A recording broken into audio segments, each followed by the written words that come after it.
Dreams RN, learn, care, and inspire. Welcome to Dreams RN, your go-to nursing study channel. तो friends, आज हम बात करने वाले हैं एक इम्पॉर्टेंट थायराइड डिसऑर्डर के बारे में। आप लोगों ने अपनी मेडिकल स्टडीज़ में इसके बारे में पढ़ा होगा, तो आज हम थोड़ा ब्रीफ डिस्क्रिप्शन इस पे देखेंगे, डिस्कस करेंगे कि हाशिमोटोज़ सिंड्रोम, जो कि एक थायराइड डिसऑर्डर है, होता क्या है, क्या सिम्टम्स है और इसके लिए ट्रीटमेंट क्या है। तो फ्रेंड्स, वीडियो के एंड तक बने रहना, क्योंकि एंड में कुछ इंपॉर्टेंट डाइट फैक्ट्स हैं और कुछ important thyroid disorder related facts हैं जो हम सबको, इनफैक्ट इवन जनरल पब्लिक को इसके बारे में अवेयर होना बहुत ज़रूरी है।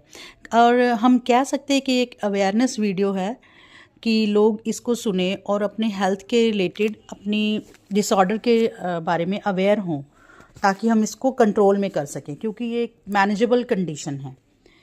तो हाशिमोटोज़ सिंड्रोम, जिसे हम हाशिमोटोज़ थायरोइडाइटिस भी कहते हैं, ये क्या है? एक ऑटोइम्यून डिसऑर्डर है जिसमें हमारा खुद का इम्यून सिस्टम ही थायराइड ग्लैंड पर अटैक कर देता है, जिसके कंसिक्वेंसेस क्या है कि थायराइड हार्मोन्स कम होने लगते हैं और पेशेंट को हाइपोथायराइडिज्म डेवलप हो जाता है।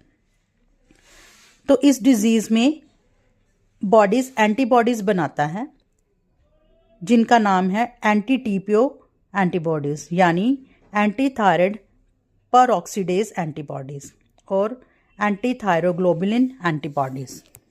ये एंटीबॉडीज़ थायराइड के सेल्स को डैमेज कर देती हैं, जिससे हार्मोन प्रोडक्शन धीरे धीरे कम हो जाता है।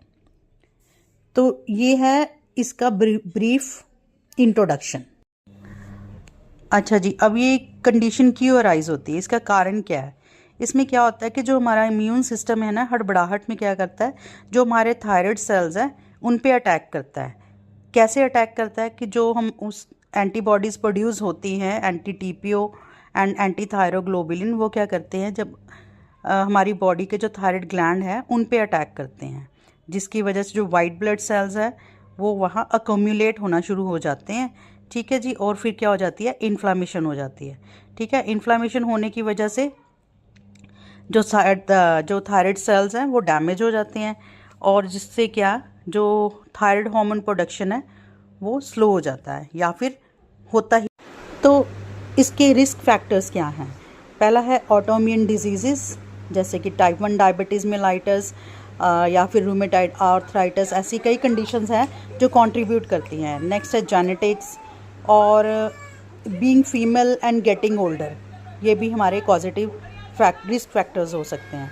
Then elevated thyroid antibody levels, then excessive iodine intake and bacterial infections, these are the risk factors for Hashimoto थायरोइडाइटिस।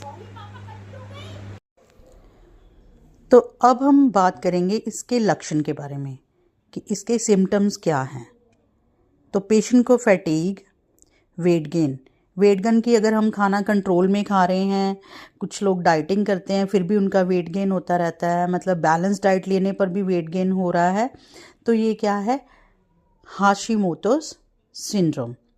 इसमें और क्या होता है, dry skin, hair fall, constipation, cold intolerance और डिप्रेशन जैसे साइंस दिखाई देते हैं। कभी कभी थायराइड ग्लैंड एनलार्ज होकर गॉइटर, जो एक कंडीशन है, वो भी बना सकता है, जो कि ये आगे वर्स कंडीशन भी हो सकती है अगर हम इसको मेडिसिन के साथ अभी कंट्रोल में नहीं करते। तो इसको हम डायग्नोज कैसे कर सकते हैं? डायग्नोसिस के लिए डॉक्टर ब्लड टेस्ट कराते हैं, जिसमें T3 और T4 लेवल्स लो होते हैं और TSH लेवल्स हाई हो जाता है। TSH है थायराइड स्टिमुलेटिंग हार्मोन, जो पिट्यूटरी ग्लैंड से सिक्रेट होता है, वो क्या हो जाता है, हाई हो जाता है। और एंटीबॉडीज़ टेस्ट में एंटी टीपीओ पॉजिटिव आता है। इसके पॉजिटिव आने पर हमें क्या पता चलता है कि हमें हाशिमोटो सिंड्रोम है या फिर हाशिमोटो थायरोइडाइटिस जैसी कंडीशन है। अब है नेक्स्ट इसका ट्रीटमेंट बहुत ही सिंपल है। पेशेंट को life long thyroid hormone replacement therapy दी जाती है, जिसमें मोस्टली लिवोथायरोक्सिन यूज़ होता है। But in severe cases with significant symptoms like goiter or a suspicious nodule, surgery perform की जाती है, या थायराइड ग्लैंड के कुछ पार्ट को या कंप्लीट थायराइड ग्लैंड को निकाल दिया जाता है। तो इसमें ज़रूरी होता है lifestyle changes and supplement may also be use to help manage symptoms. और हाँ, डाइट में सेलेनियम, जिंक और आयरन रिच फूड्स लेना हेल्पफुल होता है, लेकिन एक्सेस आयोडीन और प्रोसेस्ड फूड अवॉइड करना होता है। पैकेट वाले फूड अवॉइड करने होते हैं, ठीक है। सोया प्रोडक्ट्स कुछ अवॉइड करने होते हैं। तो ये चीज़ें हैं जो हम डाइट से कंट्रोल कर सकते हैं। अब हमारे जो नर्सिंग स्टूडेंट्स जो एनक्लेक्स की तैयारी कर रहे हैं, आरएन एग्ज़ाम्स देने के लिए तैयारी कर रहे हैं, उनके लिए कुछ 2 टिप्स हैं उनको याद रखने के लिए कि जो हाशिमोटोस हैं ये ऑटोइम्यून कॉज ऑफ हाइपोथायराइडिज्म है, और ग्रेव्स डिजीज़ है वो ऑटोइम्यून कॉज ऑफ हाइपरथायराइडिज्म है, ठीक है जी। तो ये था हाशिमोटोस सिंड्रोम का शॉर्ट और इजी एक्सप्लेनेशन। अगर वीडियो हेल्पफुल लगा हो तो please like, share and subscribe ज़रूर करना। मिलते हैं नेक्स्ट टॉपिक में। Till then keep learning and keep caring. Bye.